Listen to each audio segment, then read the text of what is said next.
Welcome. In this video we are going to discuss about denaturation of proteins.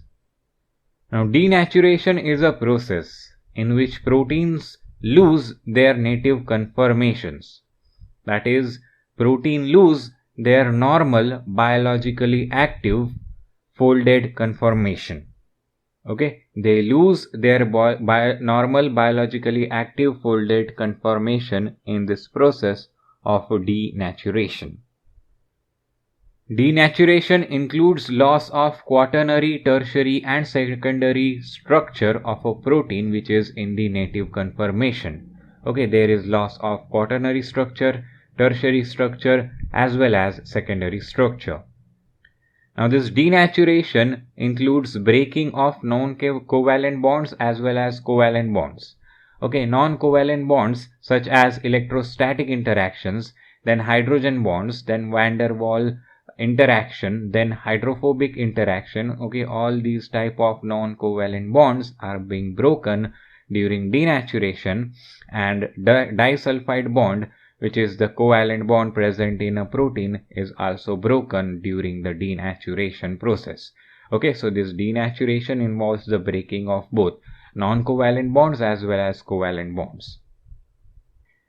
Now this denaturation does not include breaking of peptide bond. Okay, in the denaturation process, peptide bond is not broken.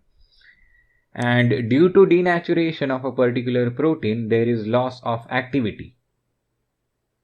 Okay, if you denature a particular enzyme, then enzyme will not catalyze a particular reaction which it was supposed to do. Okay, because of this denaturation. So depending upon the degree of denaturation, a particular protein molecule will partially or completely lose its biological activity.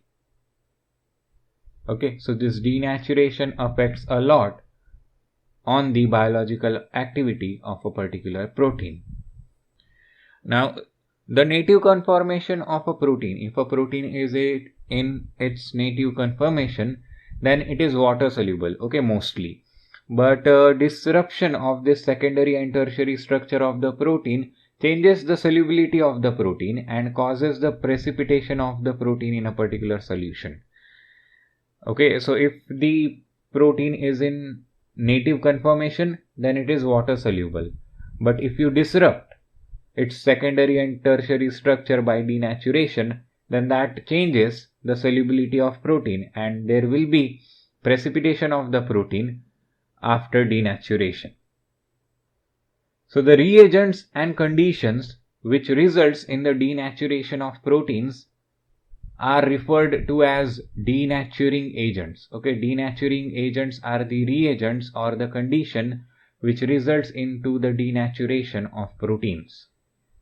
Now urea is most commonly used denaturing agent, and how actually it causes the denaturation, the molecular basis of that is unknown. But you use urea mostly as a denaturing agent for the denaturation of proteins.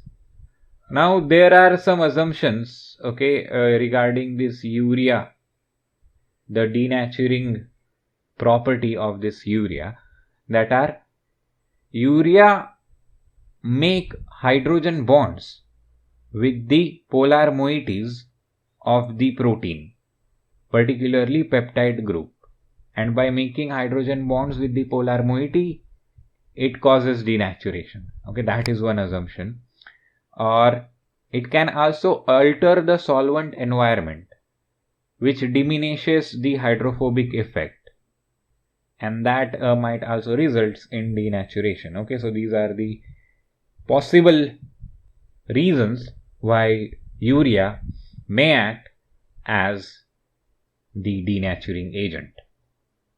Now let's discuss some examples of these denaturing agents. Okay, the first example is strong acids or bases. Now change in pH. Okay, if you are using strong acid or base in a solution, then that will change the pH. And if the pH is changed, then that causes the protonation or deprotonation of the side group of amino acid of protein.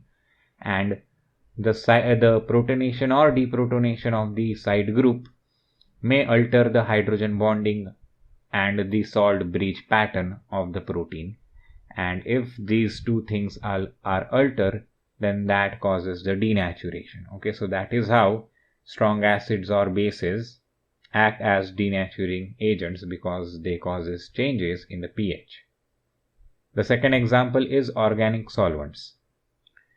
Now reagents like ethanol forms intermolecular hydrogen bonds with protein molecule, and when ethanol forms intermolecular hydrogen bonds with protein molecule, that disrupts the intramolecular hydrogen bonding within the molecule, and that is how the denaturation is done.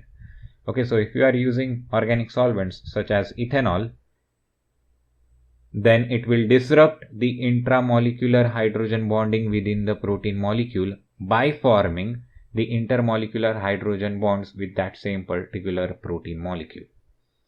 Okay, so that is how the organic solvents acts as the denaturing agent.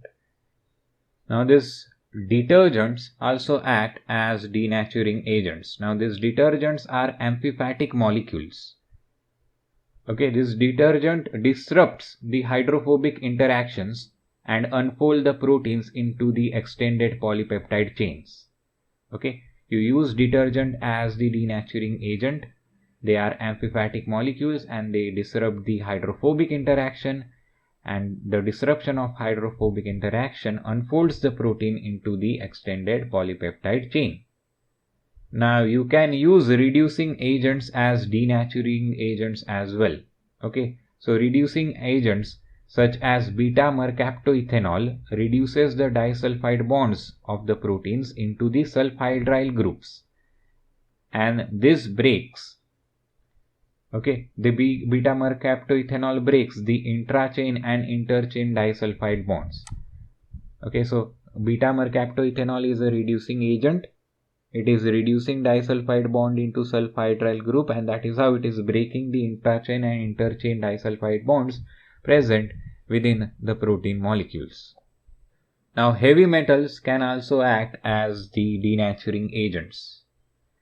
Okay, so heavy metals such as mercury and lead affect the protein structure in several ways. Okay, so these heavy metals such as mercury and lead may disrupt the salt bridges in the protein structure by forming ionic bonds with the negatively charged group. Okay, so this mercury or lead will form ionic bond with the negatively charged group of protein, and that is how it is going to disrupt the salt bridge, and that is how it is going to denature your protein, and that is how these heavy metals are acting as the denaturing agents. Okay, so these heavy metals also bond with the sulfhydryl groups, and that is the another way by which they act as the denaturing agents. Okay, by bonding with sulfhydryl groups of the proteins. Now heat is also an example of the denaturing agent.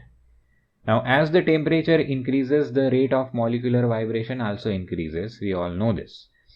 And because of the increase in the rate of molecular vibrations, the weak interactions such as hydrogen bonds and van der Waals interaction get disrupted and proteins unfold.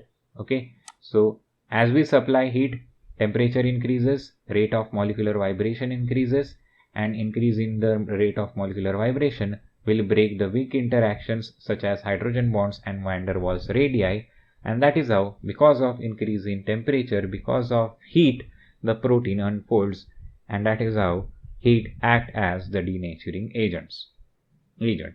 So that is all for this video. Thanks for watching and see you next time.